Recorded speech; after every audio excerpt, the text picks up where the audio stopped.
जय हिंद साथियों, मैं मनीष स्वागत करता हूं आज के इस वीडियो में। आज के इस वीडियो में फिर से बात कर लेते हैं भारत के महाकुंभ के बारे में। जी हां, भारत का एक ऐसा महाकुंभ जो अपने जोर शोर से तैयारियों के साथ चल रहा है और डेली हजारों करोड़ों की संख्या में लोग आकर के संगम में डुबकी लगा करके पुण्य के भागीदार बन रहे हैं। आपको पिछले दिनों बताना चाहेंगे कि सपा सुप्रीमो अखिलेश यादव भी आकर के संगम में लगभग 11 बार डुबकी लगाई। लगभग 11 बार डुबकी लगाने के बाद तत्पश्चात मीडिया से बातचीत करते हुए उन्होंने जो संगम की व्यवस्थाओं को लेकर के सरकार की टांग खींचनी शुरू कर दी है और वहां पर यहां तक कि सपा सुप्रीमो ने कह दिया मीडिया से बातचीत करते हुए कि 10,000 करोड़ रुपए का जो एक भारी भरकम बजट था उससे और भी ज्यादा व्यवस्थाएं ठीक की जा सकती थी, किंतु सरकार की कमियों को देखते हुए भीड़ को पूरी तरीके से ट्रैफिक व्यवस्था अच्छी नहीं है तथा बुजुर्गों के लिए कोई विशेष लाइन का प्रावधान नहीं किया गया है तथा सामान ढोने की चीजों को लेकर के बुजुर्गों तथा महिलाओं को परेशान होना पड़ रहा है और इस तरीके की परेशानियां वहां पर जो है देखने को मिल रही हैं। उसको लेकर के सरकार को उन्होंने काफी ज्यादा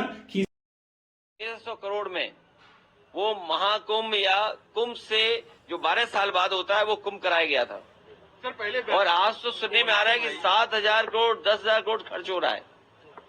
अगर यहाँ लोगों को असुविधा हो रही है चलने के लिए, मैंने खुद अपनी आंखों से देखा है कि बुजुर्ग जो महिलाएं हैं जो पुरुष हैं वो कितनी दूर से चल करके आते हैं। अगर आप कुंभ में इतने 1,000 करोड़ रुपए खर्च कर रहे थे तो कम से कम बुजुर्गों के लिए कोई ऐसी व्यवस्था होती जो बुजुर्गों को ज्यादा पैदल नहीं चलना पड़ता।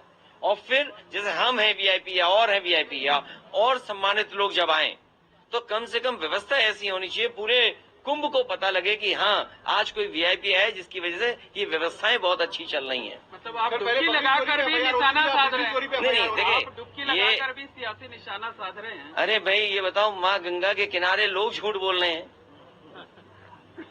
और मैं तो आपसे कहूंगा देखिए माँ गंगा के किनारे न जाने कितनी बातें कही जा रही हैं, वो क्या सच हैं?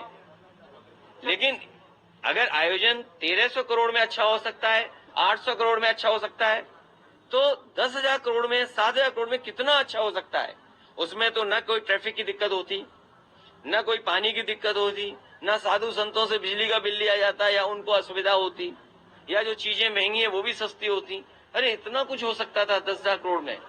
और फिर तो दिल्ली की सरकार भी उनकी है और वो भी अर्थव्यवस्था कहाँ पहुंच रही है, तो 10,000 करोड़ और मांगने चाहिए। हमारी मांग है उत्तर प्रदेश सरकार को दिल्ली सरकार 10,000 करोड़ और रुपए दे, जिससे महाकुंभ के आयोजन के लिए, जिससे यहाँ की ट्रैफिक व्यवस्था अच्छी हो, बुजुर्ग हो, महिलाएं हो, बच्चे हो, उनको बहुत दूर से अपने सर पर अपने कंधे पर सामान रख करके न लाना पड़े, कोई सुविधा हो जिससे यहीं पर आ जाए। और साथ ही साथ दिल्ली सरकार जहाँ बजट दे 10,000 करोड़ और वहीं ये जो किला है वो भी उत्तर प्रदेश सरकार को दे दे, क्योंकि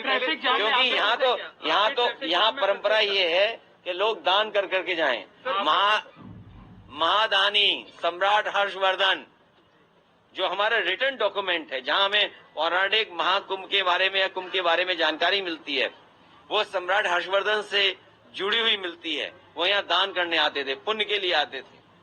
हम भी आज आए हैं, डुबकी लगाए हैं, सौहार्द हो, सद्भावना हो, सहनशीलता बनी रहे, लोगों की खुशहाली हो, जनता का कल्याण हो, हमारा देश तरक्की करे, समाज आगे बढ़े, हमारा गणतंत्र मजबूत हो, ये सब चीजों को लेकर के यहाँ पर नेताजी की जो मूर्ति लगाई गई है वहाँ पूजा हो रही है और तमाम संत महात्मा उस पर सवाल उठा रहे हैं। देखिए नेताजी की प्रतिमा लगाने के लिए मैं बधाई देना चाहता हूँ और सरकार से कहूंगा कि सभी साधु संतों की उतनी तस्वीर लगे जितनी सरकार ने अपनी तस्वीर लगाई। स्थान किया है। आपने अभी देखा कि मीडिया से बातचीत करते हुए श्री यादव ने क्या कहा। श्री यादव का कहना यह है कि इस सनातन हिंदू महाकुंभ में आपसी सौहार्द एवं एकता की भावना बनी रहे तथा आपस में भाईचारे का मिलन इसी तरीके से बरकरार रहना चाहिए। किसी भी सरकार को आपसी सौहार्द की भावना को लेकर के राजनीति नहीं करनी चाहिए और आपस में मिलन की बातें और राजनीतिक माहौल और भाईचारे को कायम रखना चाहिए। उसी का संदेश इस महाकुंभ में वो देते हुए दिखाई देते हैं।